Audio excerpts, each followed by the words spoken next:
पश्चिम बंगाल में जैसे जैसे चुनावों की तारीख नजदीक आती जा रही है वैसे वैसे सियासी हलचल भी बढ़ती जा रही है। पार्टियों की बैठकों पर बैठकें हो रही है और आज की बड़ी खबर बंगाल से यह है कि बीजेपी की पहली लिस्ट आने वाली है।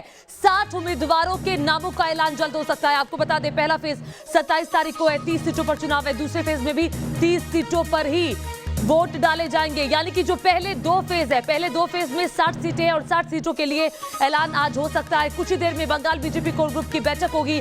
अमित शाह के आवास पर यह बैठक होने वाली है। शाम को बीजेपी की केंद्रीय चुनाव समिति की बैठक होगी जिसमें प्रधानमंत्री नरेंद्र मोदी भी मौजूद रहेंगे। ये 3 तस्वीरें आप देख रहे हैं। सूत्र बता रहे हैं कि शुभेंदु अधिकारी को नंदीग्राम से टिकट मिल सकता है। दिलीप घोष को भी चुनाव में उतारा जा सकता है। लिस्ट पर फाइनल मोहर के लिए बंगाल बीजेपी के बड़े नेता कल रात दिल्ली पहुंच चुके हैं और बड़ी बात यह है कि चुनाव आयोग की, माफ कीजिएगा, चुनाव समिति की, जो बीजेपी चुनाव समिति है, उसकी बैठक आज शाम 6 बजे होने वाली है जिसमें प्रधानमंत्री नरेंद्र मोदी मौजूद रहेंगे और 60 सीटों पर फाइनल मोहर लग जाएगी। और इसी पर बातचीत करने के लिए मेरे साथ मेरे वरिष्ठ सहयोगी धीरेन्द्र पुंडीर जुड़ गए हैं और साथ ही रविकांत राय भी हमारे साथ जुड़ चुके हैं। पहले धीरेन्द्र पुंडीर के पास चलते हैं, कोलकाता में मौजूद है। धीरेन्द्र, बताइए, कल ही दिलीप घोष कह रहे थे कि देखिए एक एक सीट के लिए 27 से 28 जो उम्मीदवार है उनके नाम आए हैं। 4 से 5 नाम फाइनल कर लिए गए हैं हर सीट के लिए। तो यानी कि नामों को फाइनल करना बीजेपी के लिए अभी बड़ी चुनौती है।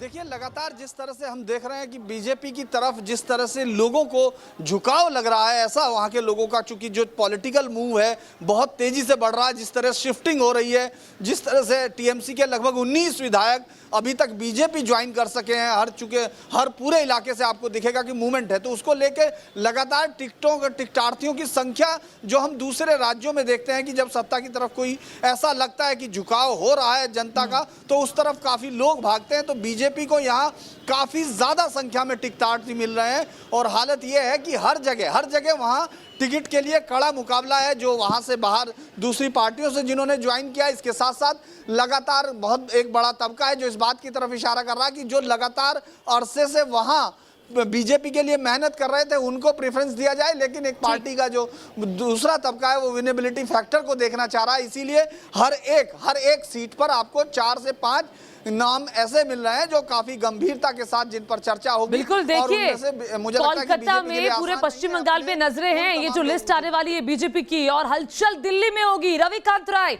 मौजूद है इस वक्त हमारे साथ। रविकांत, आज हलचल होने वाली है, अभी कोर ग्रुप की बैठक, उसके बाद बीजेपी चुनाव समिति की बैठक, क्या कुछ खबरें आ रही हैं?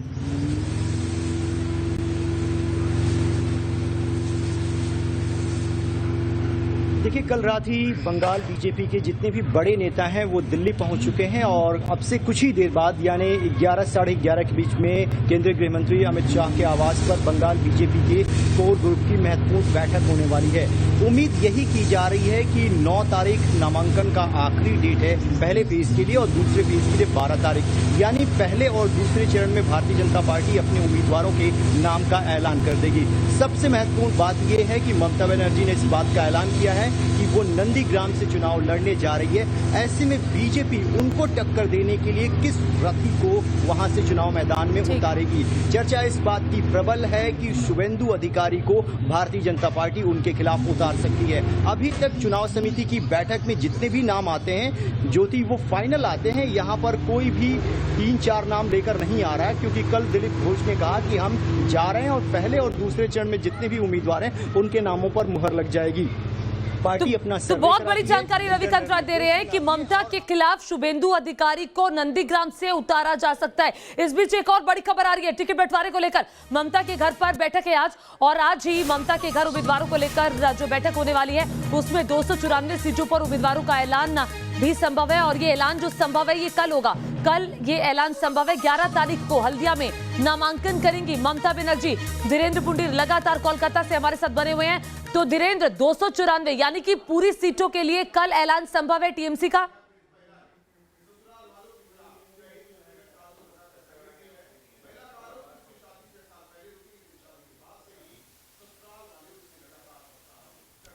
वीरेंद्र, आपकी आवाज हम तक नहीं आ रही है। आपके पास हम फिर से लौटेंगे, संपर्क करेंगे। कुछ टेक्निकल फॉल्ट की वजह से उनकी आवाज हम तक नहीं पहुंच पा रही है, लेकिन आपको बता दें बड़ी खबर है। 11 तारीख को हल्दिया में नामांकन करेगी ममता बनर्जी। 294 विधानसभा की सीटें हैं पश्चिम बंगाल में, और सभी सीटों पर कल ऐलान कर सकती हैं टीएमसी उम्मीदवारों का। आज ममता के घर पर बड़ी बैठक होने वाली है, उम्मीदवारों को लेकर ये बैठक होने वाली है और आखिरी मोहर लग जाएगी।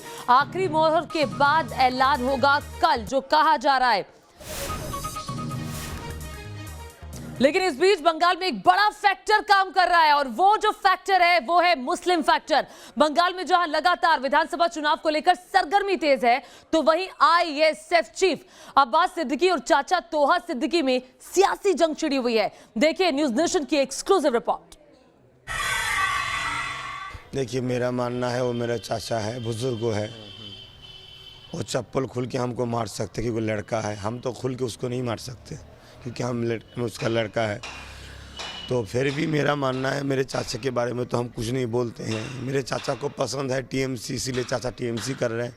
मेरे पसंद है, मैं किसी के पीछे नहीं जाएंगे, मैं खुद एक पार्टी बना लेंगे। जो पिछड़ा वो आदमी है सबको उस पार्टी में लेके आएंगे, सब समान बराबर अधिकार देंगे। मेरे लिए लज्जा है मैंने फुरफुरा साहब के जो पीर साहब पीर अबू बकर सिद्दीकी रहमतुल्लाह अलैह, उसका ऊपर मिथ्या इल्जाम लगाया अब्बास होगा। पीर ज़रा अब्बास पहले बोलते हैं आदमी बंगाल का मुसलमान, अभी कम्युनिस्ट अब्बास बोलते हैं।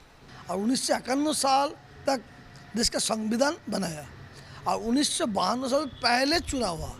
तो पीर अबू बकर सिद्दीकी रहमतुल्लाह अलैह कैसे चुनाव में लड़ा है, कैसे 44 वो झूठा बोला है।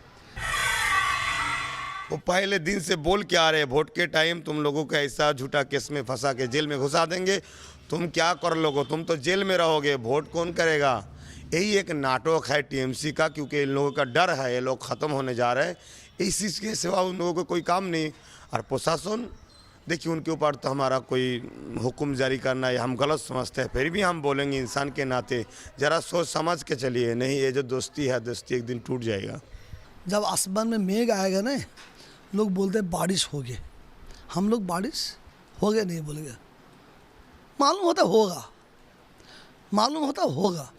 तो बंगाल में हम और बंगाल में देख के बात बोलते हैं आपके, इस साल में ये सरकार 99% आएगा, कोई रोक सकता नहीं। अगर कोई हमारे देश को बांटे, कोई हमारे देश को लूटे, कोई हमारे देश की माँ बेटी की इज्जत लुटे, उसको हत्या कर दे, से पूजा हो, आसिफा हो, ट्विंकल हो, जो भी हो, उसके लिए क्या हम लंबी उम्र की दुआ मांगे जाओ और बेटी को नुकसान पाए। तो इसके लिए इसके पीछे कुछ बात है जिसके लिए हमने बद्दुआ किए हैं खुदा के दरबार में, उन लोगों के लिए जो लोग हमारे देश को नुकसान पहुंच रहे, मगर उसको आगे पीछे कुछ नहीं दिया है, उसको कटिंग करके छोड़ दिए। जैसे लोग हमको गलत सोचे, हमसे लोग हट जाए, यही ये लोग चाहते हैं। ये हमारा घर का मामला है। जो कॉमरेड अब्बास सिद्दीकी जो बोलेंगे, आसाउद्दीन ओवैसी एक नहीं 100 आसाउद्दीन ओवैसी बंगाल में आ जाए, मतलब अब्बास सिद्दीकी 100 अब्बास सिद्दीकी यहाँ होगा, कुछ नहीं होगा। मुसलमान का वोट बंटवारा नहीं होगा, मुसलमान का वोट एक जगह जाएगा। 100% हम आपको बोलते हैं, सांप्रदाय के विरुद्ध में वोट देंगे। सिर्फ मुसलमान नहीं, ये हिंदू जो है, जो यहाँ का प्यार का हिंदू, हमारा जो यहाँ हिंदू रहते हैं वो मेरा भाई है, जो हिंदू माँ है, सब माँ है। हम लोग एक साथ मिल के रहते हैं बंगाल में, और एक सांप्रदायिक दल आके हिंदू मुसलमान को बंटवारा करेंगे, ये नहीं हम लोग मानेंगे।